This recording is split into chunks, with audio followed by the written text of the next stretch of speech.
this is super important. You guys remember in multiple regression,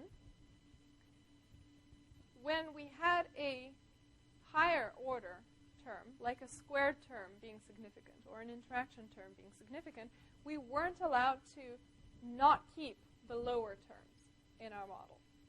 So if the highest one is significant, we've got to keep all the terms related to that in the model. Here that's true as well. If we find an interaction effect, you have to keep the main effects also in your model. If we find that the AB interaction is significant, we have to keep factor A and factor B in the model. Now, why is this important? Because there will be several F-tests up on the table for you.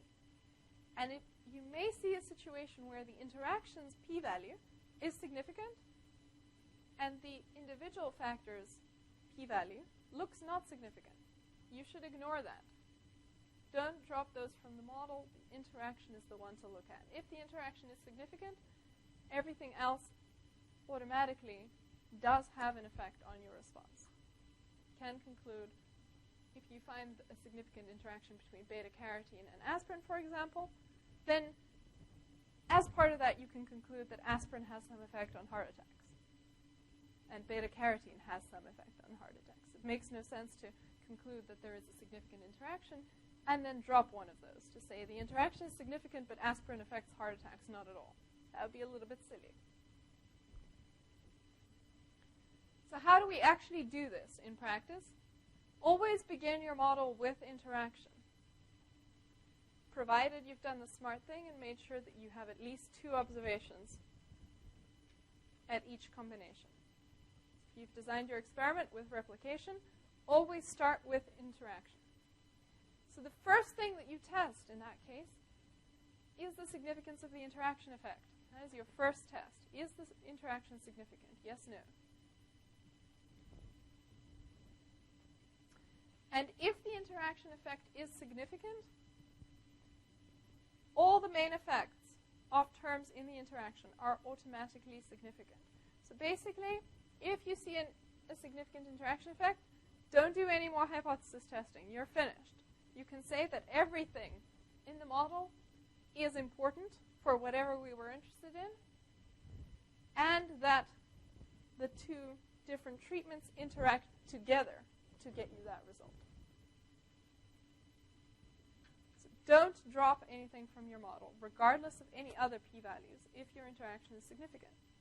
If your interaction is not significant, test the main effect separately. Keep going, test the main effect separately, update your final model, dropping anything that wasn't significant, dropping the interaction, dropping any not significant parts. So always start with the interaction. That is the punchline here. Always start with the interaction. And if the interaction is significant, don't do anything else. Stop there. Okay, some additional notation. So before we had K was the number of groups. Now K is number of levels of factor A. Number of groups of A. What is J? J is the number of levels of factor B. Number of groups of B. And you'll find these formulas actually very similar to what you had going on in the one-way ANOVA situation.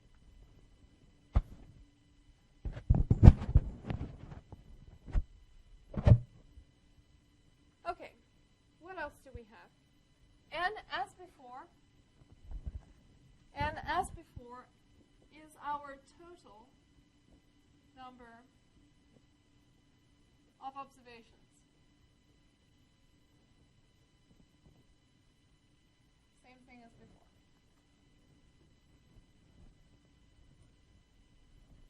And this Yijk, this takes the role of the particular observation in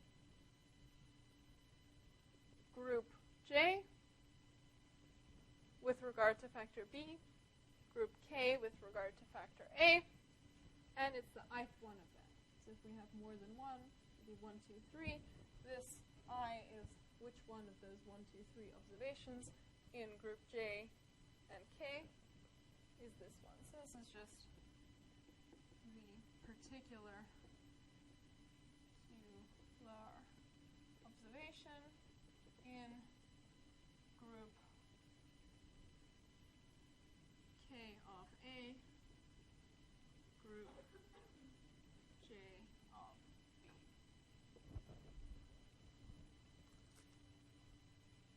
That notation we will need to interpret our new table.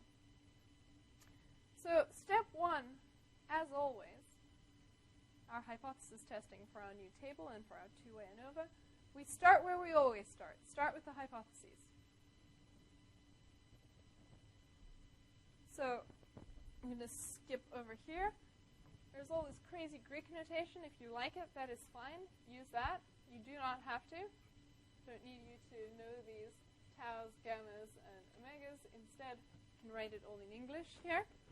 And in English, these hypotheses are all the effects are the same for each level of factor A. So for the aspirin case, that would mean the effect's the same, doesn't matter if I have placebo aspirin. Next null hypothesis. Next null hypothesis, effects are the same for all levels of factor B. Doesn't matter if I have beta-carotene or placebo. Same thing. And the last one is all the effects are the same no matter what combination of aspirin, placebo, or beta-carotene and placebo I have. Alternative hypothesis is at least one of these things matters. At least one of these things is different from the others. That's a way translated, but probably can just skip over that. Now the test statistic is very similar. If we're interested in the interaction, we're going to name that thing AB. So there'll be a row all about AB on your new table. So guess what? No surprise, just like before. Mean squares in that row divided by the mean squared error gets you your F statistic.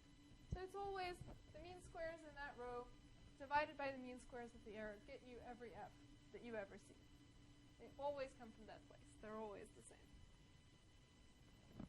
So let's build this table up to make sure that we have it. Let's build this up together.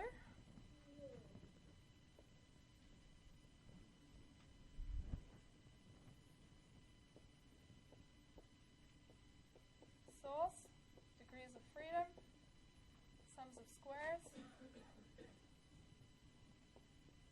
mean squares, and F. So now we used to have only factor A, and then the error, and then total. Now we've got another 2 rows in this table, because we have to make space for factor B and the interaction.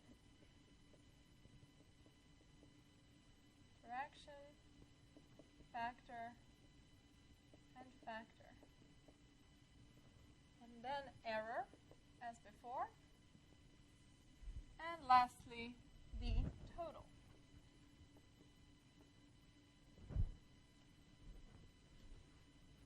So if I'm interested in testing this thing, I'm going to have some MSAB over here. To get this F-test, I'm going to take MSAB, this one, and I'm going to divide it by the MSE, which will be here. So that is what I have up there for you guys.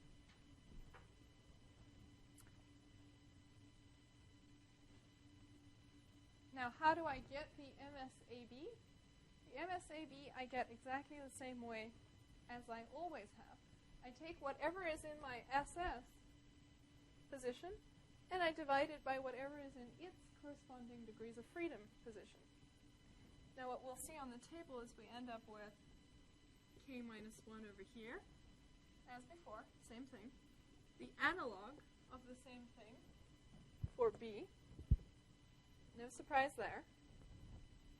Here, this is going to be K minus 1 multiplied by j minus 1, you can remember that if you think about how it's A times B, the interaction is something times something, the degrees of freedom multiply one another here. The total is always n minus 1 for any table, doesn't matter what table. N minus 1 is always the total degrees of freedom. And the error, instead of remembering that, because you'll get confused, just remember that all of these 4 must add up to the total. And so work out the others first, and then find the error by subtracting. Find the error by taking n minus 1 and subtracting those 3, and you get this over here. And I think that this is n minus kj. But don't remember that because you can just work out these 3, which are easy to remember, work out that one, which is always the same in all cases, it's easy to remember, and subtract your actual numbers, and you will get the correct error degrees of freedom.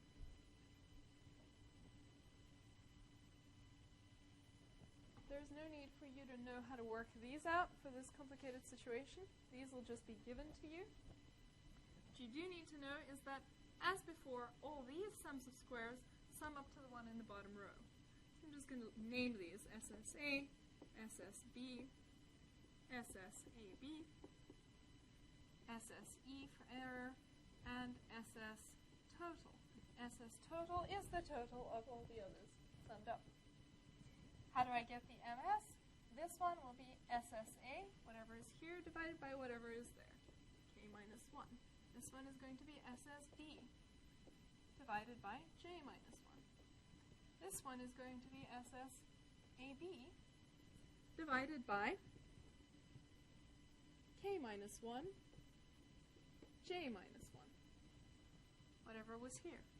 And this last one, MSE, this will be, and I'm naming these just as MS and then the letter. So this thing is MSAB, this thing is MSB, this thing is MSA, this thing is MSE. How do I get these F's? That's in our next slide. Beware,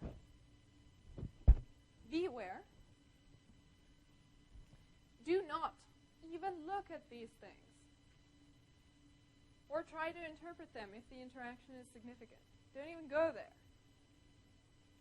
Fill them in if you're told to fill them in on the table, but don't try to tell me what they mean, because they don't mean anything if the interaction is significant. Only when the interaction is not significant do they mean things. Now you find them exactly as before. The MS in that row, MSB, divided by the MSE. MSE is always